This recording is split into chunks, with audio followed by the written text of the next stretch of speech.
नमस्कार दोस्तों, जंतुओं से आर्थिक लाभ में अपन बात करते हैं पशुपालन की। कृषि विज्ञान की वह शाखा जिसके अंतर्गत पालतू पशुओं के भोजन, आवास, स्वास्थ्य, प्रजनन आदि का स्टडी किया जाता है उसे एनिमल हस्बेंड्री बोलते हैं। एनिमल हस्बेंड्री बोलते हैं।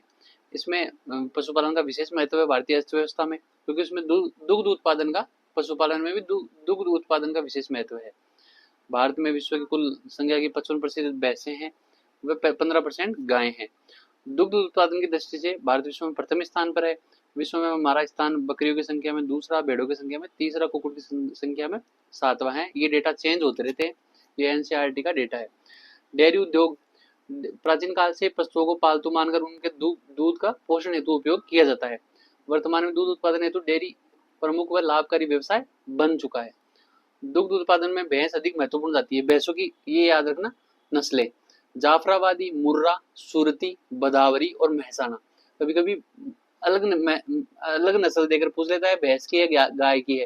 जैसे गिर बोल दिया तो गिर गाय की नस्ल है, तो भैंस की नस्ल याद करना: जाफराबादी, मुर्रा, सुरती, बदावरी व महसाना। व गाय की कुछ नस्लें हैं: गिर, साहिवाल, सिंध, देवकी और हरियाणा।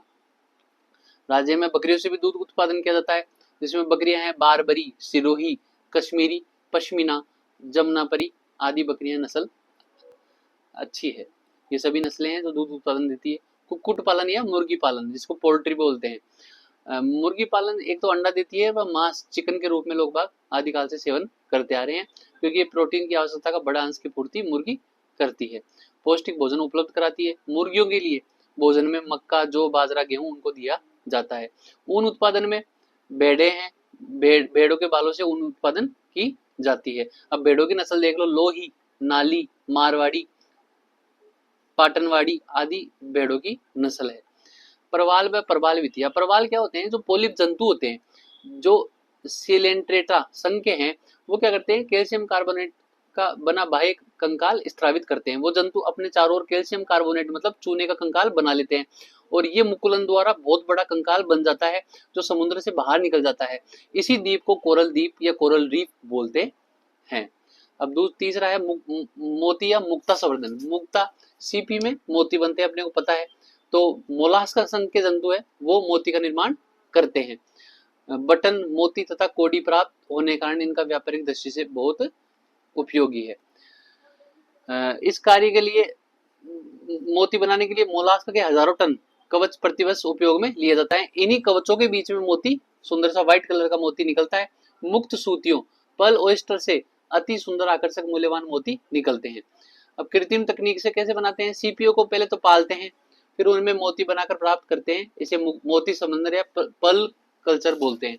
मोती क्या है? मोती एक मूल्यवान रत्न है, ऐसे व्हाइट कलर का है, ये मोती है।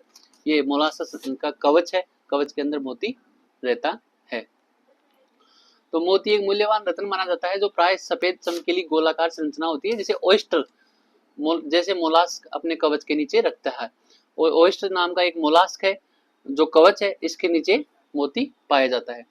और सबसे पहले तकनीक जापान में विकसित हुई, और जो ओयस्टर के नीचे पाए जाने वाला मोती में लिंगा मोती सबसे उत्तम माने जाते हैं।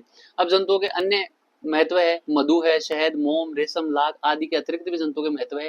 रंग क्या होता है? कुछ सल्के कीट होते हैं जो कैक्टस पर पाए जाते हैं, उनसे टैनिन नाम का पदार्थ व कोकिनोल नाम का रंग प्राप्त किया जाता है, जो फेस वॉश, सौंदर्य प्रसाधन जो महिलाएं काम में लेती है उसमें काम में लेते हैं। अपमार्जक, अपमार्जक ये साबुन अपमार्जक वाला नहीं है, ये स्कैवेंजर है। अपमार्जक वो जो मरे हुए जीवों खा लेते हैं, दुर्गंध नहीं होने देते हैं, तो ये अपमार्जक भी छोटे छोटे कीटों द्वारा मृत पादपों व जंतुओं के शरीर को खाने के लिए और उनसे दुर्गंध फैलाने से रोकते हैं, इसलिए अपमार्जक अच्छे होते हैं। दीमक व तिलचट्टा आदि अपमार्जक के उदाहरण है। औषधीय महत्व के पादप, कुछ औषधीय महत्व के जंतु, कुछ कीट जैसे ब्लिस्टर मर्ग, इनसे कैंथाराइडिन औषधि प्राप्त की जाती है, जिसका उपयोग बाल झड़ने से रोकने के लिए। सुन लो रे युवाओं, कैंथाराइडिन, ब्लिस्टर मर्ग। और मधुमक्खियों के शहद से अल्सर को ठीक किया जाता है। और कोचिनील कीटों से प्राप्त कॉर्मिनिक अम्ल का उपयोग कुकर खांसी के लिए तथा चेहरे व सिर की तंत्रिका को पीड़ा को ठीक करने के लिए किया जाता है। भोजन के रूप में ये सबको पता है, मछलियां खाते हैं, मेंढक खाते हैं, छिपकली, सांप खाते हैं, तो ये सभी जंतु काम में आते हैं। पादपों में परागकण के रूप में छोटे छोटे कीट होते हैं जो पोलिनेशन कराते हैं, क्रॉस पोलिनेशन ये सब कराते हैं। मधुमक्खियां चींटी, तितली, मक्खी आदि ये परागकण के रूप में काम में आती है, जिससे फसलों की पैदावार अच्छी हो। धन्यवाद। ये हुआ जंतुओं का व्यावसायिक उपयोग और लाभ।